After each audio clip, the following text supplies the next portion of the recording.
Ce sont les 80 ans de l'ONU. Pour fêter ça, Donald Trump considère que l'institution ne sert plus à rien. Hier sur Fox News, des commentateurs disaient carrément qu'il fallait transformer le siège de l'immeuble en habitation ou tout simplement le bombarder. Voilà, on en était là dans les discussions sur Fox News hier. Sébastien Bis, bonjour.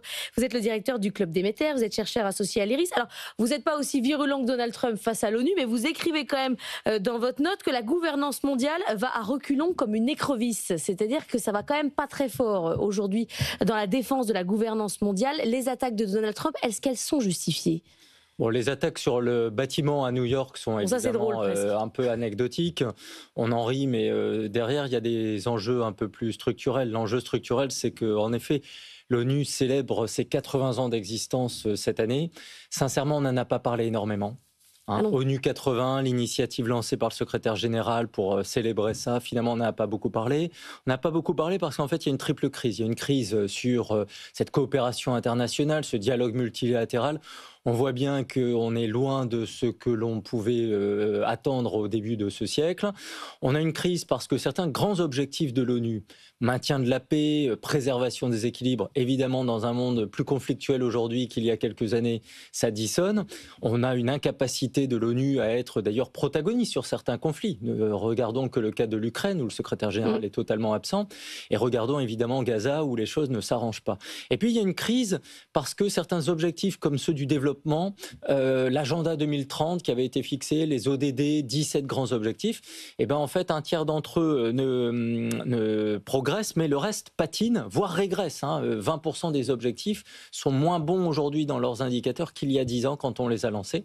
Et puis il y a une crise financière qu'il ne faut pas sous-estimer. Poussée aussi par les États-Unis, oui, qui ne payent pas. Les États-Unis, c'est en gros 22-23% du budget de l'ONU. Ils se sont retirés de l'Organisation mondiale de la santé, ils se retirent de l'UNESCO, ils se retirent des accords de Paris sur le climat. Bref, moins d'États-Unis dans le système onusien, c'est pas bon pour l'ONU. Et évidemment, l'ONU, par ailleurs, a d'autres problèmes parce que la planète est loin d'être harmonisée et solidaire. Annalisa. Si l'ONU est peu efficace aujourd'hui, c'est aussi parce qu'elle s'est peu réformée ces 80 dernières années. Est-ce qu'aujourd'hui, c'est encore pertinent d'avoir un Conseil de sécurité avec 5 pays qui peuvent bloquer toutes les décisions ? Non, vous avez la réponse dans votre question, non. Et d'ailleurs, on voit que le président de la République française plaide pour une réforme de ce Conseil de sécurité. On en parle depuis des années. Est-ce qu'on va être en capacité de le faire qu'à un cas ? On a essayé à travers un peu un truchement. La création du G20 était une sorte de détournement du sujet depuis une quinzaine d'années. Mais il faudrait évidemment revoir le Conseil de sécurité. On a aussi une organisation onusienne qui est lourde. On a une transformation structurelle. On veut baisser les effectifs, la rendre plus agile. Il y a peut-être des agences onusiennes qui vont fusionner par nécessité budgétaire. L'idée aussi, c'est sans doute de voir à quel point ce monde de 2025 ne ressemble en rien à celui de 1945. Ça va sans dire. Sauf qu'en effet, le Conseil de sécurité est un peu anachronique aujourd'hui et même le fonctionnement de l'ONU mérite d'être peut-être questionné. Quand bien même, c'est une organisation universelle, les pays en sont membres et par ailleurs, peu de pays quittent l'ONU et le système onusien. Donc ça reste quand même notre grande bouée de sécurité au multilatéralisme, parfois de façade ou à minima. Justement, c'est quoi les grandes victoires de l'ONU aujourd'hui ?